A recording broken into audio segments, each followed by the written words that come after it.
Welcome to the Real Estate Syndication Show. Whether you are a seasoned investor or building a new real estate business, this is the show for you. Whitney Sewell talks to top experts in the business. Our goal is to help you master real estate syndication. And now your host, Whitney Sewell.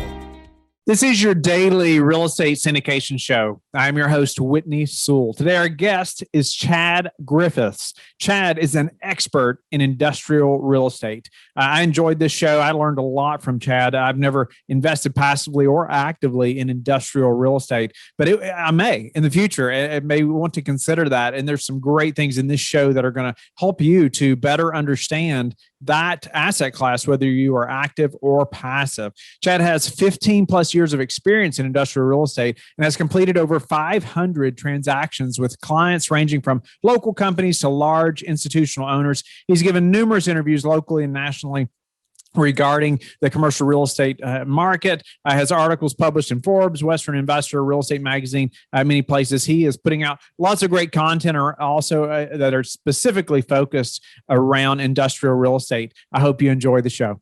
Chad, welcome to the show. I know you have been in commercial real estate for a number of years, and you have especially in industrial real estate. And so looking forward to just personally learning more about that space. And I know the listeners are as well. Give us a little more about your background. How did you get to where you're at now in real estate?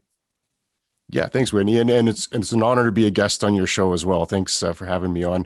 I got started in real estate in commercial real estate in 2005. I did a year of residential in 2004 and quickly discovered it's not what I wanted to do long term. So I moved over to commercial real estate in 2005, and I've been at the same brokerage ever since, focusing exclusively on industrial real estate.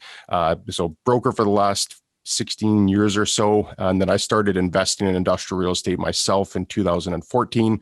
And over the last 7 years or so, I've bought a half dozen industrial properties as well.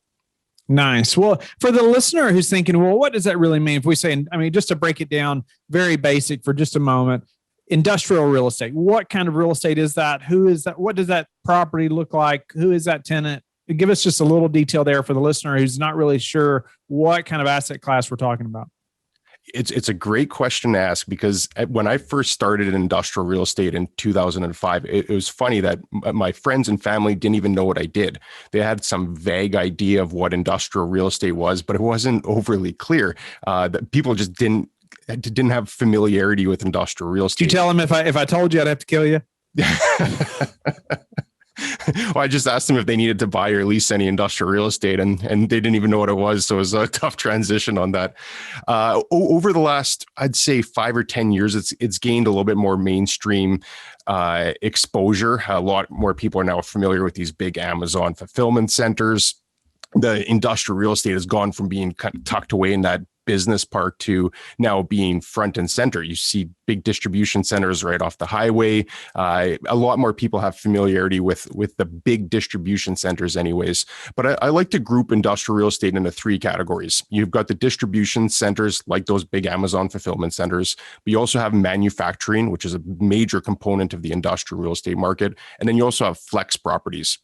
So I traditionally group industrial real estate into those 3 subcategories. Manufacturing and warehousing are definitely the biggest. That makes up the vast majority of the industrial real estate market. But then you've got all the flex properties, which is generally meant to describe properties that are conducive for a number of different uses. So it might be a car dealership, it might be a flooring wholesaler or a big showroom, a bottle depot. Some churches go into flex space. That's kind of a catch-all for all the industrial zoned properties that aren't necessarily warehousing or manufacturing. Okay. No, I appreciate you just elaborating on that a little bit. Even, you said manufacturing, warehouses, flex use. Even then, some people would you would probably wonder what that means a little bit. I appreciate the descriptions there, and really who even a lot of those tenants are going to be. Industrial real estate. So why would, why industrial versus, multifamily or some other kind? Well, I think if we were to look back over this past year, interestingly, multifamily and industrial were probably the 2 asset classes that fared the best. Office had a really big decline at the beginning, and it's still struggling to get back to its pre-pandemic levels. Retail has been struggling for the last decade or so with e-commerce and people transitioning to ordering things online. And that was exacerbated over this past year as patterns and habits changed and people were forced to stay at home and not go into the office. So I thought it was interesting that industrial and multifamily, with the exception of maybe end of March into April of last year, there was a dip in both industrial and multifamily, but it actually recovered quite well.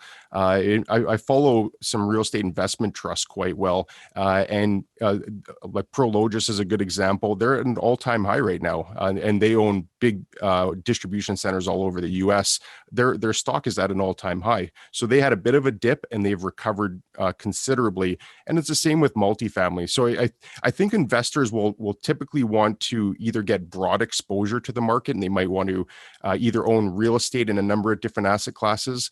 But I've found most people narrow in on one type in particular. And I think there's good reason for it because they can become experts in that specific asset class as opposed to trying to be kind of a jack of all trades and know everything. So myself personally, I'm invested exclusively in industrial real estate. And I like it as an asset class that's been out of the spotlight for its entirety from the first industrial building up until about 5 years ago when it started getting more prominence. Industrial real estate's been working out of the spotlight. It's not a sexy asset class. It's typically 4 walls and a roof that's out of the spotlight. It's people don't see it. If you compare it to like an office building as an example, or like a trophy asset like a golf course. Nobody's buying an industrial building to show it off to their friends.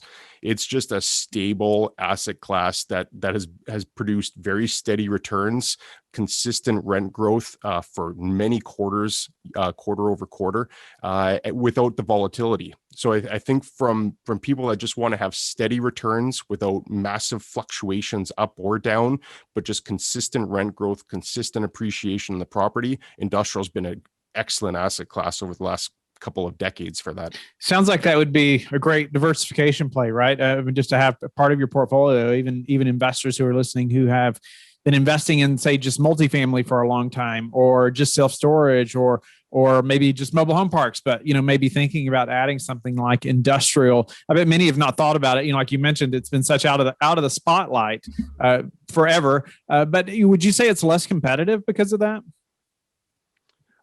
In certain areas, it definitely is. There's a lot of institutional grade money that chases industrial property, and that's very smart, sophisticated money. On the smaller end, if you're looking at the non-institutional grade property, there's still some very sophisticated local players that own a considerable amount of real estate, and they just have a lot more market intelligence than someone coming into it new. So what I say, and it's probably contrary to what a lot of investors like to hear, is I say that industrial real estate should scare people. I legitimately believe that having a healthy amount of fear and skepticism about entering into the market is actually good, because just as industrial real estate is a phenomenal investment vehicle, and I've done very well in it, I think that there's also a much bigger risk that if somebody gets into it without fully understanding the asset, the underlying value of what they're buying, they can get burned quite significantly if they don't truly understand what that is. And an example might be someone that buys a warehouse property, and maybe there's 3 years left on the lease and it's a really good cap on it, and they're getting a good price and they're servicing their debt and they're making a good IRR for those 3 years. But if that tenant were to leave after those 3 years and that building, for whatever reason, isn't competitive with at comparable properties, it could take them a significant amount of time to find another tenant.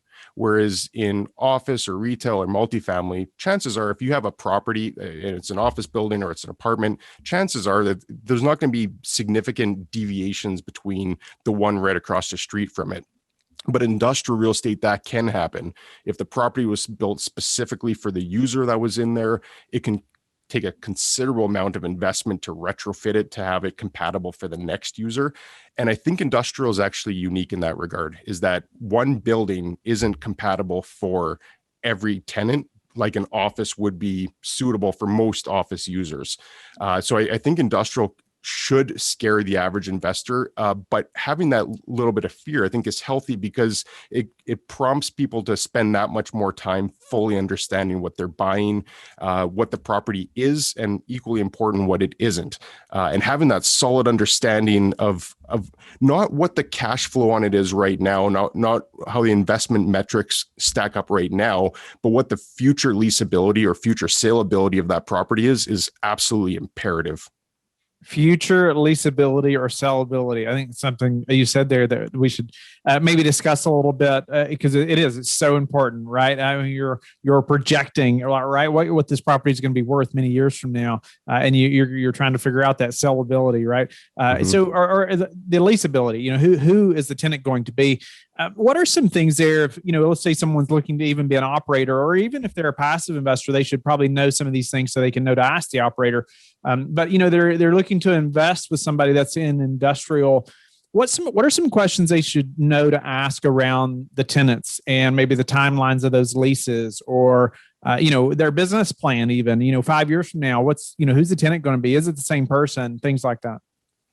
And great question to elaborate on, because no two industrial tenants are going to have the exact same requirements. A good thing to point to, and we could explore this more as well, is how is that building set up to handle any tenant? And there's a set of steps that any investor is going to want to go through when looking at a property. They're always going to underwrite the tenancy, and there's a number of non-property specific elements that a buyer will look at. But I think looking at the building itself, getting an understanding of the loading, like, is it a grade door, is it a dock door, or is it a combination of doors? How's the loading access to get trucks to the property? Is there enough access to bring in a big semi truck, or is it only designed for cube vans? Ceiling heights, is it modern ceiling heights, or if it's an older industrial building, are they sub what a modern building would be now? Electrical power, is there cranes to the building? There's a whole step of things that an investor needs to look at, which you probably wouldn't be doing in any other asset class. You're not going to go into that grade of detail for a retail property that has been retail for 30 years and will continue being retail for 30 more years. In industrial real estate, the scope can change considerably. So maybe to help the listener as well, and myself, what are some examples maybe of some of the most desirable industrial type properties? The biggest trend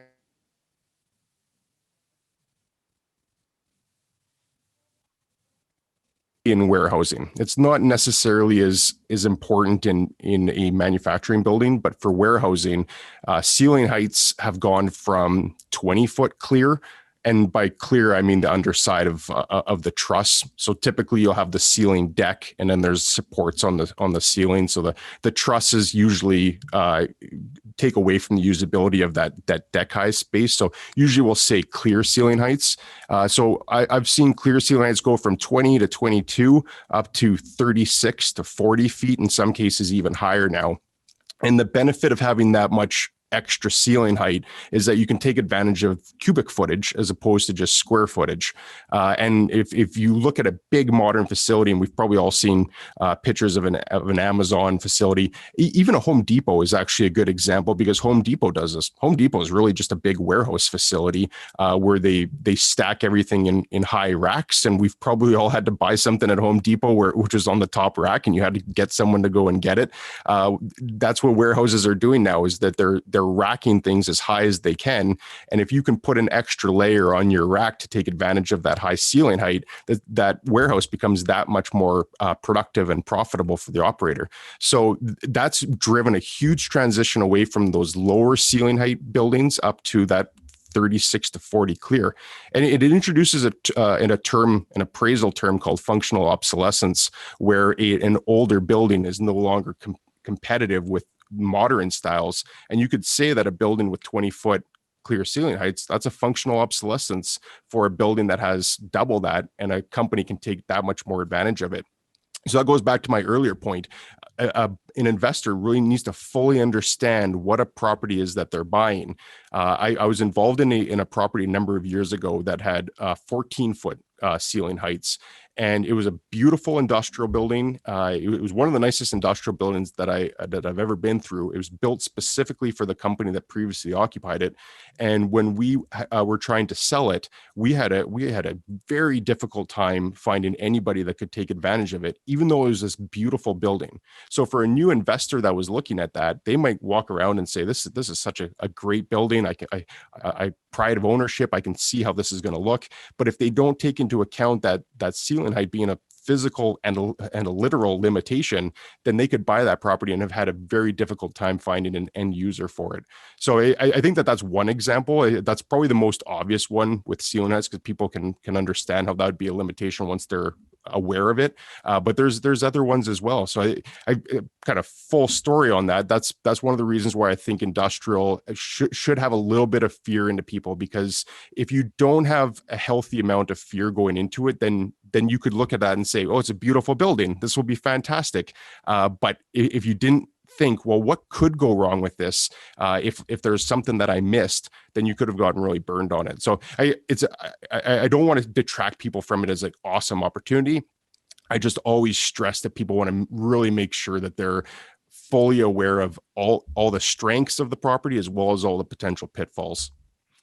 Yeah, no, some great points. And even thinking through like a Home Depot and how it's ultimately just a big warehouse where they can store so much, up high. Like you said, we've all needed that thing that's on the top shelf a few times, I'm sure. A warehouse with cash registers in the front. It's interesting concept when you think about it like that. So when we're thinking about properties like that, what about tenant turnover? Are these typically 10, 20-year leases? Or how do we, as an operator or even as that passive investor, what about that lease? And, what do we need to know there? And obviously, the taller the building, those things, or cranes, you need to know that. So you know who your optimal tenant's going to be, then you know who to market to. But what should we be thinking there about tenant turnover? Great question. I think the one huge benefit of industrial real estate is that you typically do have much longer term leases. And you referenced multifamily before, where multifamily could have yearly turnover, or some cases even more than that. Whereas industrial, I would say the bigger the property is, the chances are that it's a much longer term lease. Like there's 15, 20-year leases on those big properties, especially if it was one that was custom built for that company. The smaller you go, and I've got a small unit in my own portfolio. I've got a 2,000 square foot industrial condo.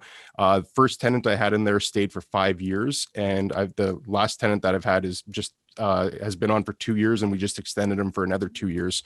So I'd say that there's still a pretty big spectrum. There's smaller warehouses that turn over more often, where you might be getting a 3 or a 5 year tenancy in there, some cases even shorter, if you were doing a short-term lease, all the way up to 20 years. Really depends on the property. Depends if you're buying a property that already has a lease in there, or if you're buying a vacant property. I've worked with a number of investors that have bought vacant property and they weren't able to attract a longer term lease, so they've done year to year leases with some tenants. So it's a full spectrum. Just really depends on each individual property and the investor's appetite on what they want to secure. Yeah, being used to multifamily specifically, it's hard to imagine like a 15 or 20-year lease. Like I just think so much changes in that amount of time, right? Even the market that tenant is in or who their customers are could change so much, during that time period. But it's just interesting to think about having a tenant that long. That sounds pretty amazing in some instances, Get your free copy of A Guide to Passively Investing in Commercial Real Estate. Inside, you'll learn the basics of passive income and real estate syndication, what kind of returns you can expect, how to find a sponsor, and how to evaluate the risks.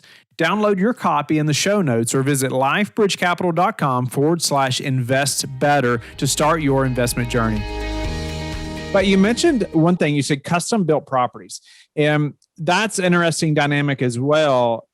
Could you just at a high level explain what does that mean? Maybe I own the land and I find a tenant and I agree to build a property just for that tenant, or what does that look like? Yeah, so the terminology might vary from market to market, but the one that I've heard the most is just called a build to suit. So that's exactly as you described, Whitney. owner of land, and it might not even be an owner that already has the land. It might be an investor that knows of a tenant that's looking for a property, and collaboratively they go out together and find a piece of land that will work for them from a site selection standpoint, and then they build a property specifically to their specifications. So it'd be similar to a home buyer. If someone's looking to buy a home and they find a builder that they like, and the builder identifies a lot, then they come up with an architectural drawing for it and they build it to that specification. It's the same thing with industrial. It's just a lot more elaborate, and it can be a lot more specific. And those types of properties are the ones where I think a healthy amount of inquisitiveness is important for an investor buying that one, because that property was built specifically for that company's use. At some point down the road, they'll no longer have a requirement for it. So maybe they enter into a build-to-suit with a developer and they do a 15-year lease. And at the end of the 15 years, perhaps their business model changes and they need to go in a different direction or grow or shrink. They'll no longer have a requirement for that property. And the developer, if he still owns it, might want to sell it to a new investor. So this is a good example to talk about. So in that scenario, let's say the developer builds it, he decides to keep it as an investment, 15-year lease, company leases it for the first 10 years, and then doesn't renew their option. So they're going to be out in the next 5 years, let's say hypothetically. If the developer wants to sell that property and a new investor comes in, they could look at that property and say, okay, well, we got this great tenant. We've got 5 years left on the lease. This could be a great property. But what happens if that company doesn't renew? Now you're left with a property that was built specifically for their use. And if there was anything that wasn't conventional in there that wouldn't be suitable for the next user, that new investor could have a very hard time finding another tenant, or they might have to spend a lot of money retrofitting that building. And if they didn't budget for that when they were doing their investment analysis at the beginning, that could be a pretty big shock. So very sophisticated buyers will understand that. They'll know what the market is. They'll have a good sense of what that property is and what it isn't. But for a new investor coming in, if all they see is that stream of cash flows for the next 5 years, call it, what happens after that 5 years when the next tenant has to lease it? And those are the questions that I think every investor should ask, from the most sophisticated investor down to a new investor. Just an interesting dynamic, between industrial and say multifamily. It's like multifamily, like we know so much about our tenants, and there's a lot of turnover, right? And so we're just always have tenants, but and there may be 200 and 250 tenants, or individual units, obviously, at one property, with all that turnover. But then, at a place like this, there's one tenant, right? I was just thinking about the value in knowing your tenant well, and making sure your building is functional for them, but also for other types of tenants also. It's just neat to think through that a little bit, because that one tenant, man, they move out, you're vacant, right? 100%. You just lost 100% of your cash flow. So the pro on it is that you only have one tenant to manage versus dozens or hundreds. Right. But if that one tenant leaves, you've just lost 100% of your cash flow. So on that note, how do you prepare for a downturn, in an industrial type property? And maybe you can even speak to maybe an example over this past year, if there's anything like that. Yeah, and this past year there was some pain at the beginning of it. It recovered very quickly, but there was still a month or so where there was a lot of uncertainty on what the market was like, and some tenants stopped paying their rent. It was brief, so it wasn't nearly as bad as I expected it to be. But there was some pain at the beginning, and I think what a lot of the creative landlords did was they just figured out how they keep the boat afloat as long as they needed to. So we saw a lot of short-term leases over that period. And again, the market actually recovered very quickly. By the summer of last year, we already saw pretty much a recovery to where the pre-levels were. But there was that month or so where landlords were quite concerned about what the short-term viability of it was. So we saw a lot of short-term leases.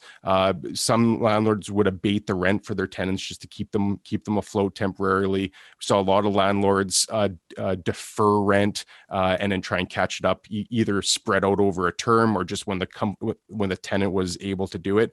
I think it took creativity for landlords to weather it and just recognize that there was legitimate concern with the tenancies that ultimately paid the rent. So you need to keep them all afloat. Otherwise, you're just going to lose a tenancy altogether.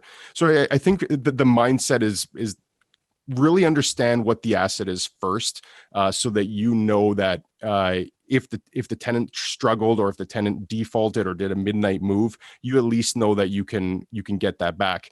I could tell you anecdotally, the landlords and investors that really struggled mentally were the ones that had unique properties that they weren't sure what the next tenant would look like. Whereas the landlords that had a somewhat conventional warehouse, no functional obsolescence or major limitations, they weren't as concerned because they figured if the tenant defaulted or wasn't able to do it for whatever reason, there was still a pretty good likelihood that they'll find another tenant. The landlords that had that unique property where they stressed about what the next tenant might be and how long it could take to find them, those landlords were pretty stressed. Nice. Wow. No, I appreciate just your detail there on that answer. I just think that's very helpful to the listeners as well. Chad, any predictions? Do you have any predictions, say, for the industrial real estate market over the next 6 to 12 months, or anything you expect or preparing for? Yeah, going back to the first point about delineating industrial real estate into subcategories and let's just ignore flex for the time being, but let's just say manufacturing and warehousing.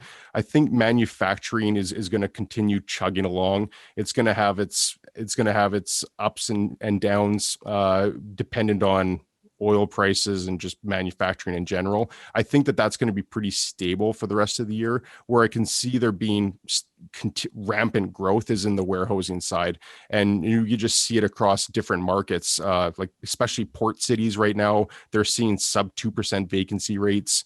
Rental rates are increasing in high single digits, if not double digits in some markets. Land prices are skyrocketing because land in those dense areas is just at an absolute premium and it's scarce.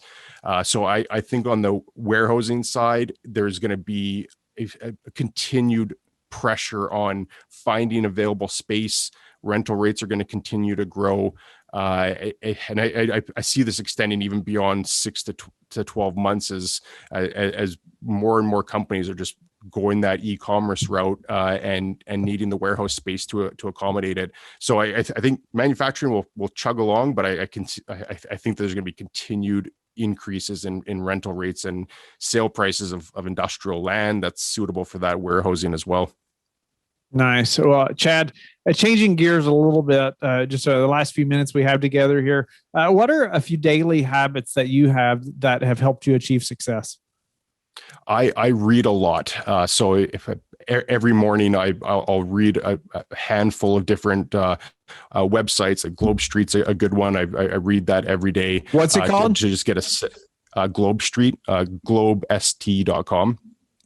They're really good. They cover all different asset classes of commercial real estate, but they also break it down by sector. So you can actually just search all the industrial real estate news. So I read that one all the time. I also just read a lot of other brokerage quarterly reports and reports from some of the different REITs, like Prologis is one that I'm a shareholder in Prologis and I read all their stuff. So I'd say that staying on top of the market, not even just for my own specific market, but more from a North American or sometimes even global context, helps me just really understand some of the trends and things that are impacting everything, macro as well down to my own micro market. So I think that's probably been one of the things that served me quite well is just being diligent on staying on top of that.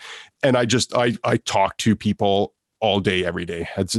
I'm on my phone and sending emails all day, every day. So I feel like I've really got my finger on the pulse of just talking to companies, landlords, investors, and just being really in tune with the market. And I think that that's one of the biggest strengths that someone in my position, being a broker first and foremost, is really understanding the market. So that everything that I do tries to come back to that, and how can I better service my clients? And I think having my finger on the pulse of the market is one of the most important things I can do. Great answer. And just that reading a lot, right? Yeah, even if you have a college degree, man, you learn so much, but you can't just stop educating yourself, right? Too many things are changing on a daily basis. And even as a broker, like I want my broker to know the market that well, right? And keeping up on the market and, just understanding what's going on, like you're talking about. So I appreciate that, and even appreciate that quality in a broker that we're working with, no doubt about it. What about just the number one thing that's contributed to your success? I would say relationships, and that probably sounds cliche, but I've spent the better part of my career of 16 years or so now cultivating and nurturing relationships that I have, and that extends beyond just my client list, where I talk to my clients on a regular basis. That extends to lawyers that I talk to, bankers, accountants, analysts, economists. I talk to a lot of people on a regular basis to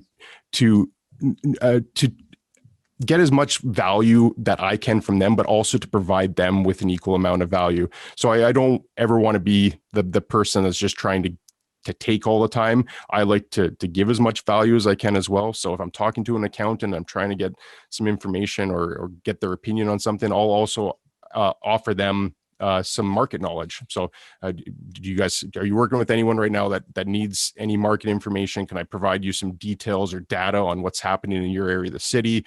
Just if for no other reason, just giving them some value back. But I think that if I could look back at any one specific thing I've done over my career that's paid the most dividends, it's having that healthy relationship with a number of different people.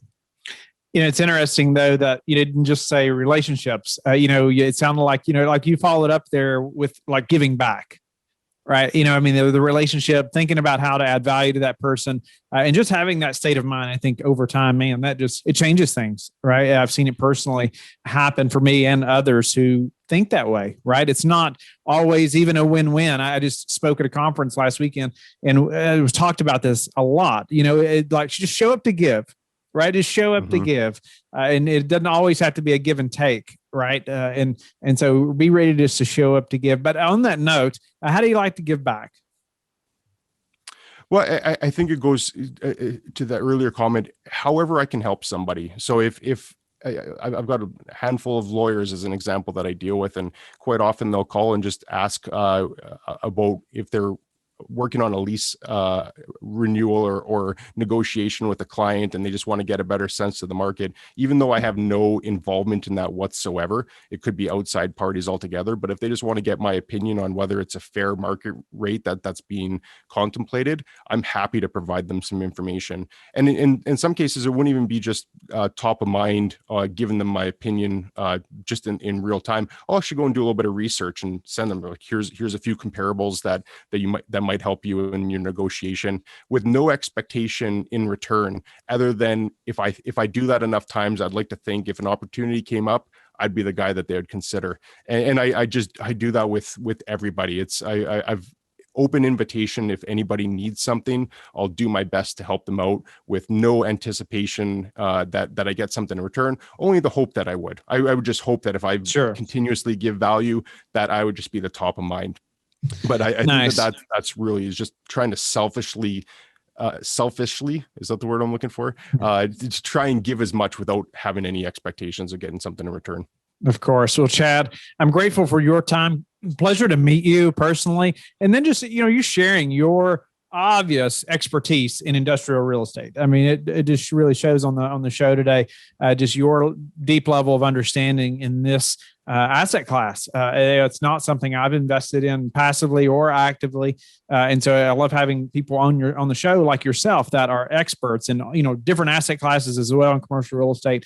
And you really just helped me understand a lot more today. And I know the listener as well. Tell the listeners how they can get in touch with you and learn more about you. Yeah, thanks for that, Winnie. Those were fantastic questions too. You could tell I am very passionate about industrial real estate. I live, breathe, and sleep it. I've read every book you could imagine on industrial real estate. I've said before, if it has industrial in the title, I've bought the book. So I love industrial real estate, and kind of to parlay my knowledge and passion for it, I started a YouTube channel on it last year. So if you just search my name, Chad Griffiths, or even if you just search industrial real estate on YouTube, I think I'm the only person talking about it regularly. And I go through a number of different topics on how people can learn more about it, and trying to prepare people to attack that fear that they might have. I think, again, that people should have some fear, but if they're armed and they have some information to go into it with, I think they've got a much better chance of succeeding in the battle. So my channel is just to try to equip people that want to learn more about industrial real estate and hopefully invest in it down the road. Nice. Well, thanks again for that, Chad. Yeah, thanks, Winnie. Really appreciate you doing the show on this. I enjoyed it. Thank you. Thank you for listening to the Real Estate Syndication Show, brought to you by LifeBridge Capital. LifeBridge Capital works with investors nationwide to invest in real estate, while also donating 50% of its profits to assist parents who are committing to adoption. LifeBridge Capital, making a difference, one investor and one child at a time. Connect online at www.lifebridgecapital.com for free material and videos to further your success.